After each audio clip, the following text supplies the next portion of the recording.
За энэ 7 хоногийн эхний сэдв болохоор инфляц эрчим хүчний үнийн өсөлт гэсэн сэдв байна. Ковидоос хойш юмны үн өссөн байдал бол ганц Монголд төдийгүй дэлхийн бараг бүх оронд л ажиглагдсан байх. Европт ч ялгаагүй, тэр дундаа Чехэд ч ялгаагүй. За тэгээ энэ үнийн өсөлтийг яаж давъя дагаад хүмүүс ингээл чадах ятгаараа даваад байж байтал энэ жил юу болсон бэ гэхээр эрчим хүчийн үнийн өсөлт бас маш их явагдсан. За энэ нь Чех улсад бүр Европын улсууд дундаасаа бүр хамгийн илүү мэдрэгдсэн гэж болно. Чехэд эрчим хүч хийгээр хангадаг хэд хэдэн компаниуд байдаг юм байна л да.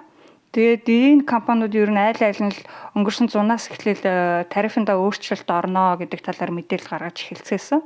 Тэгээд өөрсдөө гол шалтгааныг нь болохоор Оросоос нийлүүлдэг хийн нийлүүлэлт эрс багаснаас болсон гэж тайлбарлацсан. За Европын орнууд ер нь энэ жил тэр аяар эрчим хүчний үнийн өсөлт нүүрлж байгаа ч гэсэн Чехэд хамгийн өндөр байгаа. Энэ нь бүр Английн Лондон хотынхтай харьцуулахад хүртэл илүү байгаа. За том мэдээ дурдъя л та. Сая 7 дугаар сарын статистик мэдээгээр юу гэж гарсан бэ гэхээр цахилгааны үнийн индексээр нь ингээд жагсаагаад үзэхэд Праг хотод цахилгааны үн дунджаар киловатт цагийн 5215 цент байна гинэ. Цент гэдэг нь еврогийн цент шүү дээ. Гэтэл Лондон ч бас айгүй өндөр өртөгтэй хот шүү дээ. Лондонд яг энэ үн нь болохоор 5185 цент байна гэж аахгүй 30 центийн ялгаатай. Вишеградын 4 орн гэдэг те Чех, Польш, Словак, Унгар гэдэг 4 орн багтдаг ойролцоо байдаг орнууд. Эднэрээс нь харьцуулахад дор хаяж 60%-аар илүү байгаа байхгүй юу?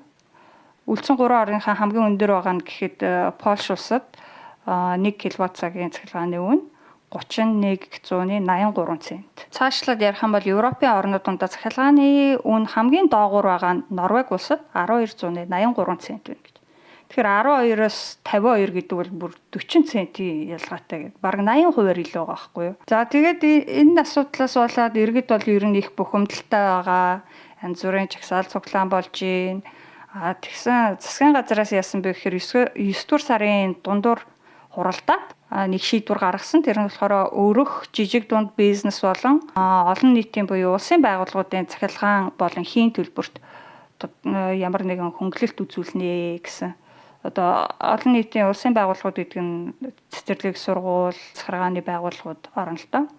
За тэгээд ямар төрлийн хөнгөлөлт үзүүлэх юм бэ гэсэн чинь 1 кВт цагийн цахилгааны дээд үнэндээ ийм нөгөө хязгаар тавих юм байна л да. Цахилгаан болон хийн үнэндээ дээд хязгаар тавина. Тэгээд одоо тэрнээс илүүгээр цаанаасаа нийлүүлж авах юм бол магадгүй улсын төсвөөс төлөх юм шиг байна. Миний ойлгосноор бол 1 кВт цагийн цахилгааны дээд үнийг 6 крон, хийн үнийг 3 кронд барихаар болсон юм байна. За ингэснээр нөгөө инфляци бүр илүү нэмэгдэхээс сэргийлнэ гэж засгийн газраас үзэж байгаа юм байна л да. 8 дугаар сарын байдлаар гэхэд Чехийн инфляц 17.2% гарсан байна. Энэ нь бас л Европын холбооны орнуудад нэлийн өндөр, бараг хамгийн өндөртөө орж байгаа. За тэгээ энэ шийдвэр хэрэгжсэнээр төсвөөс 130 тэрбум крон буюу 5.3 тэрбум орчим евро зарцуулагдахаар байна гэж Чехийн хэвлэл мэдээллийн тооцоосон байна л да. За тэгээд Чехийн засгийн газар бас энэс гадна томоохон хувийн хвшлийн компаниудад ямар нэгэн нөхөн олбор олгох ч юм уу ямар нэгэн байдлаар дэмжлэг үзүүлнэ гэдгийг бол мэдгдсэн. Гэтэ одоогоор яг ямар байдлаар гэдг нь тодорхой болоогүй байгаа. Энэ мэдээллээс бас хэд хоногийн дараа ерөнхий сайд Петр Фиала 9 сарын 18-нд мэдээлэл хийсэн телевизээр. За тэгээд энэ мэдээ нь ер нь мэдээний сайтуудаар Чехийн ерөнхий сайд Фиала ард иргэдийг эрчим хүчээ хэмнэхийг уриалав гэсэн гарчигтайгаар нийтлэгдсэн. За энэ бүр иргэдийн игдүүцлийг их хүргэсэн байж байгаа. За тэгээ эхлээд яг энэ мэдээлэл нь ямар утгатай байсан бэ гэдгийг хэлье. Тэгээ дараа нь иргэдийн сэтгэгдлээс бас жоохон танилцуулна. За ерөнхий сайд ямар мэдээлэл хийсэн бэ гэхээр эрчим хүчний үнийг барихад 100 гаруй тэрбум крон шаардлагатана. Энэ мөнгийг бид хаа нэгтгээс олох шаардлага гарч байна. Гэхдээ дахин зээл аваад баймааргүй байна. Ийм үйлдэлийг бол манай өмнөх засгийн газар хийжсэн. Энэ үйлдэлийг бид нар давтмааргүй байна гэсэн байна. За тэгээд цаашлаад Хий цахилгааны үн өсөх болсон гол шалтгаан нь барууны эсрэг зарласан Оросын эдийн засгийн дайны шууд уршиг гэж хэлсэн байна. Тодорхойлох юм бол Оросын зорилго нь Европын орнуудын эдийн засагт сөргөөр нөлөөлөх замаар Европын улсууд хооронд болоод иргэд ба төрийн харилцаанд хагарал үүсгэж цаашлаад ардчлал занал хийлэх явдал болж байна. Гэвч энэ эсэргээрээ биднийг улам бүр эвлэлтэнд нэгтгэхэд хүргэж байгаа гэж хэлсэн байна.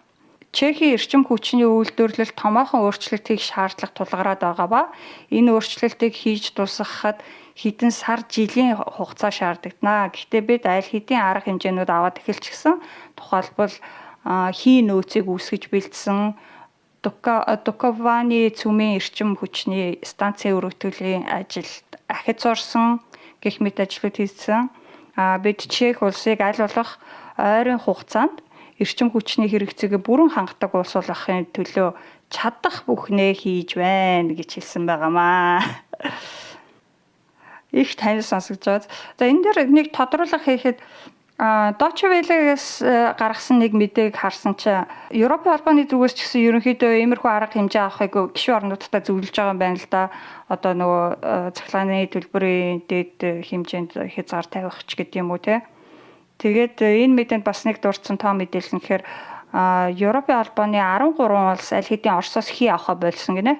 Тэгээ ерөнхийд нь авч үзэх юм бол Европын холбоо нь өнгөрсөн жилийн байдлаар байгалийн хийнх хэрэгцээний 40%-ийг Оросоос авдаг байсан бол одоо зөвхөн 9%-ийг авч байна гэсэн байна. Тийм болохоор ийм их хэмжээгээр багасгасан болохоор яалтчгүй ингээд үнний нэмэгдэл өсөлт гарч байгаа юм байна л та. Ерөнхий сайдын мэдээллийн дараа хүмүүс ямар сэтгэгдэл бичсэн байна. Тэрнтэй танилцъя. За жишээ нэг хүн гэсэн байна. Европын холбооны улсууд ер нь олон 10 жилийн турш гаднаас жишээлбэл Оросоос эрчим хүчээ авч исэн энэ хоорондоо ерөөсөө өөрсдийнхөө эрчим хүч үйлдвэрлэх тэр ажлаас ахицтай хийгээгүй болохоор одоо ийм том аюулт бид нар өртөөд байна. Европын холбооны ерөөсөө бүх удирдлагууд нь энэ хямралд хариуцлага хүлээх ёстой гэсэн байна. Тэгээд энэ комментыг харж байхад бас амар олон зүрх бас авсан байна те. Коммент бичсэн хүн дээр нь амар олон хүмүүс зүрх дарсан байна, лайк дарсан байна, хаахаа дарсан байна. Тэгэхээр бас яг нэг энэ хүний үдэл бодолтой нийлж байгаа те. Хүмүүс бас байгааг илэрхийлж байгаа.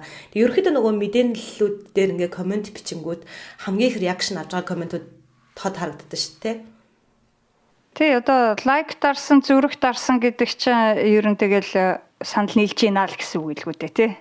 За дараагийн коммент нь бас их марзан коммент байгаа. Ингэсэн байна.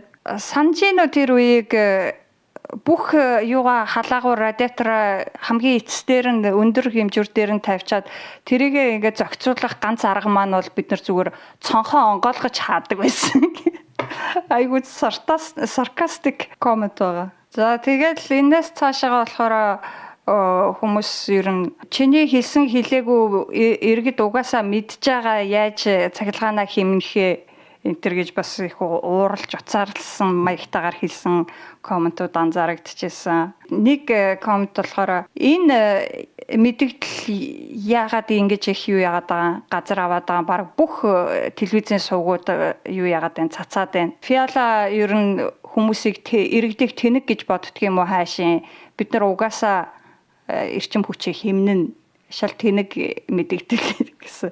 Энэ бол бүр ингээд 130 лайк зүрх авсан байгаа байхгүй өөр тийм инээсэн ууралсан юм санал зүрсэн маягийн юу реакшн байхгүй байгаа. За бас нэг хүн болохоор за сонгуулийн өмнөх шуурга юм уу да гэсэн тийм утгатай сэтгэл өвчсөн байна.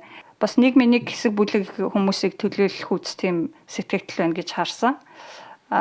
Юу гэж ütсэн бэ гэхээр тэр экспертүүд эдийн засагчид юу гэж ярих надад ерөөсөө хамаагүй. Би бол зүгээр хэрэглэгч хүнийхээ хувьд өөрийнхөө төлж байгаа төлбөр нэмэгдээд байгаа энэ бодит амьдрал дээр бууж байгаа зүйлээ л харж байна. Одоо энэ их үнийн өсөлтөөс болоод тэтгэврийнхаа бараг 90%-ийг ингээд байр цахилгаан гэдэг ингээд хэрэглээнийхээ зардалд төлж гинэ. би социализмын үед ч ер нь ийм хэцүү байдалд орж үзээгүй. Гэхдээ би төлөх ёстой юмаа төлнө. Зүгээр л 80 фиалад гэж хэлэхэд таны энэ үнийн өсөлтийн эсрэг авж байгаа арга хэмжээ чинь ажиллахгүй байна гэсэн байна. Чех иргэдийн сэтгэлдлүүдийг харахаар ер нь бол ингээд мэдээж химнэхээ бид нарыг хилүүлтгүү мэдж байгаа тий.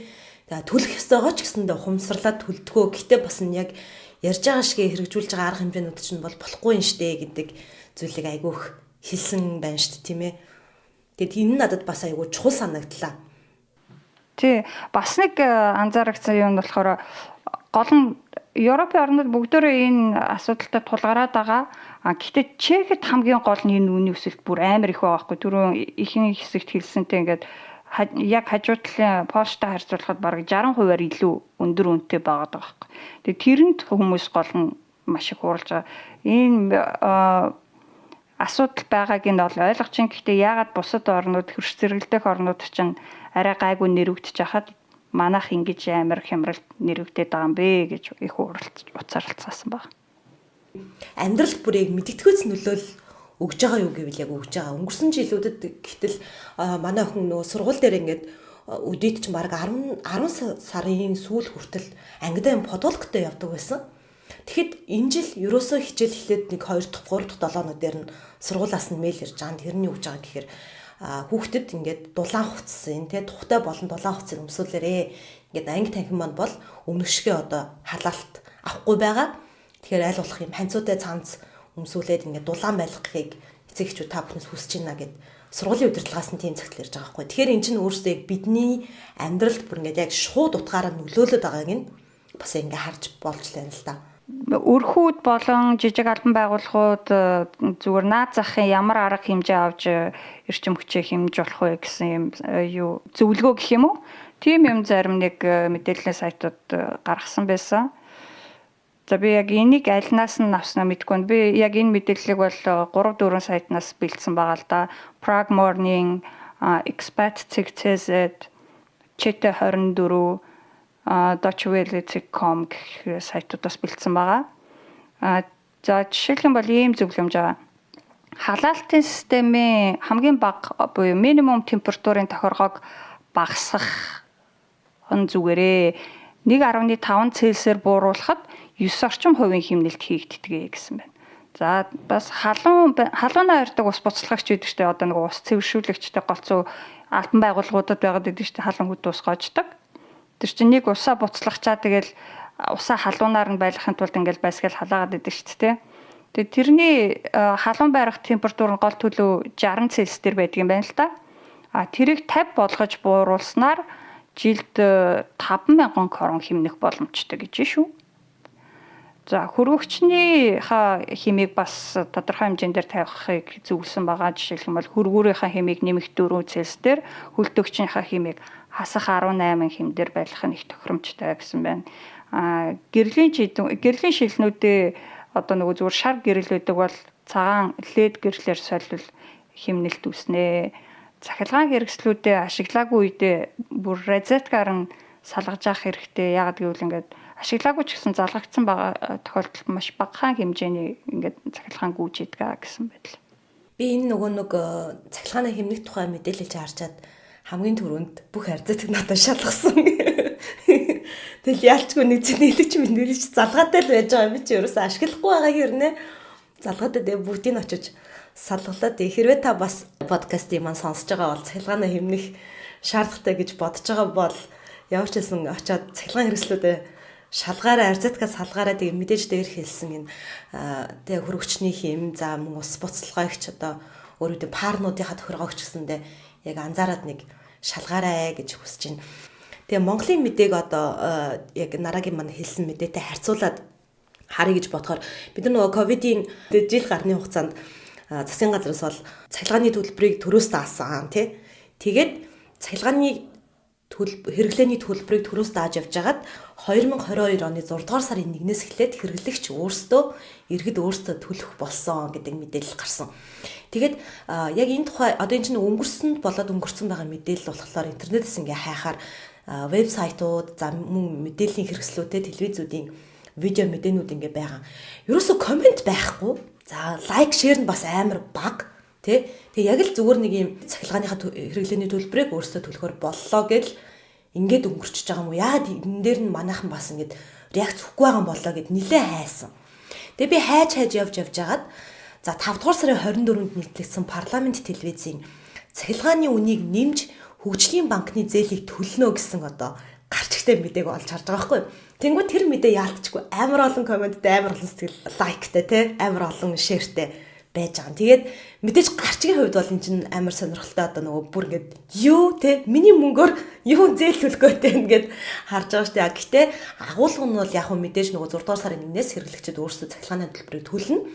Гэтэ бас мэдээний айгуу чухал шийдэл нь болохоор эрчим хүчний зохицуулах хорооноос яг ярилцлага авсан байлээ. Тэгээд тэр ярилцлаган дээр болохоор эрчим хүчний зохицуулах хорооны хүн нь өөрөө хэлэхдээ цахилгааны төлбөрийг энэ оны сүүлээр тэ 28-аас багагүй хувиар одоо нэмэгдүүлж алдагдлаа нөхнөө гэж хэлсэн байгаа.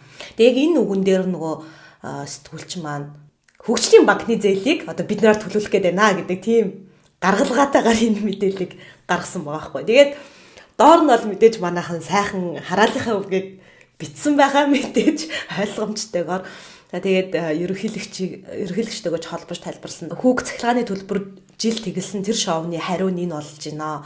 Одоо нөгөөдхөө хэд нугалж ард иргэдийг сааж эхлэх нь байна. Ийм л өөр чин худлаа юм хийсэн дүрс гэж ард иргэдийг хуурхаа болооч гэсэн иймэрхүү сэтгэлдлүүд байна. За нэлээд л бухимдсан сэтгэлдлүүд байгаад байгаа. Яг одоо юу гэдгийг түрүүний нөгөө Чехийн мэдээтэйг ингээ харьцуулахаар энэ иргэд нь бид нар мэдж байгаа те бид нар хэмнэхээ ойлгож байгаа гэж байгаа боловч энэ ч манайхан болохоор яхаараа те нэмдэм бэ ингээд ямар шалтгаанаар нэмэх гээд байгаа яаж байгаа ээж байгаа гэдэг нь тодорхой биш байгаа болоод ч гэсэн юм уу маш их ууртайгаар маш их дайрч давшсан удирдлагуудыг те төрийн дээдсүүдээ маш ихээр дайрч давшсан байлаа. Хамгийн гол нь бидний цахилгааны төлбөр эзгүй байхад хэд нуглаа төлбөр өндөр гараад байх юм а ямар учир байна вэ? Арай л тэнд өмнөд бүсэн цахилгаан төгөөс сүлжээ энэ дээр анхаараач гэж байгаа байхгүй юу? Ерөөсөө гэртээ амьдраагүй те ингээ баг сар гарan хов хоосон байсан байрны цахилгааны төлбөр 70,000 гэж гарч ирж байна ч гэх жишээний. Энэ мэдээлэлтэй холбоотой мэдээллүүд харж байхад одоо сая жишээлбэл мэдээллийн сайтууд нь өөрсдөө нөгөө нэг цахилгаан хэмнэх юм зөвлөмжийг гаргасан байсан шүү дээ Чехийн мэдэн дээр. Тэгэхэд манайх болохоор яг нөгөө тухайн компани нь одоо цахилгаан түгээх станц нь өөрсдөө ингээд та цахилгаанаа онлайнаар төлж болно те ингэж шалгаж болно хэрэглээгээ ингэж хянаж болно гэсэн юм жижиг видео контентууд айгүй хийсэн байлээ. Уг нь бол даанч тэрнийх нь хандлт нь бас амар бага. Ерөөсөө нэг ганц хоёрхан лайктай ч юм уу те. Үнэхээр яг биднэрт иргэдэд хэрэгтэй тэр мэдээлэл нь ерөөсөө олигтой хүрээгүй нь ингээд зүгээр яг нөгөө нэг үзлийнх нь лайкийн тооноос ингээд шууд харж болохоор байгаа байхгүй юу. Тэнгүүт нөгөө нэг зарим хүмүүс нь одоо би ингээд гэрийнхаа цахилгааныг те утаснасаа одоо ийм аппликейшн ашиглаад хянж чаддаг аа. Тэгэхээр та нар бас энийг хэрэглээрэй гэх тэнгүүт нөгөө хүмүүс чинь өстө нэр манай төлбөр тэгэж гараад байна, ингэж гараад байна. Яагаад ийм байгаа юм бэ? Энэ дарга нар чинь яагаад ийм байгаа юм бэ гэдэг комментуудаа бичсээр л байсан байлээ. Яг Чех Монгол хоёр ч өөрсдөө амар адилхан юм шиг санагдаад байдаг. Яг иймэрхүү юм дээр. Тэгээ тэр нөгөө фиалагийн мэдээлэлдэрсэн тэгжсэн шүү дээ. Манай өмнөх засгийн газрууд бүгдээр ингээд маш олон зээл авч ийсэн гэдэг. Яг энэ өгүүлбэр бүр ингээд анхаарч байгаа байхгүй. Өөй. Манай засгийн газар ч одоогоор зээл аваад байгаа байлгүй. Яаж байгаа вүлээ гэж бас бодогдоод. Тэгээ яг юм бүх талаараа юм адилхан юм шиг санагддаг болохоор ингээд нэг сэдв аваад тэрийг ингээд хоёр талаас харсан гэсэндээ бас л иргэдийнх нь байр суурьч төр те ерөөхдөө адилхан санагдаад байгаа.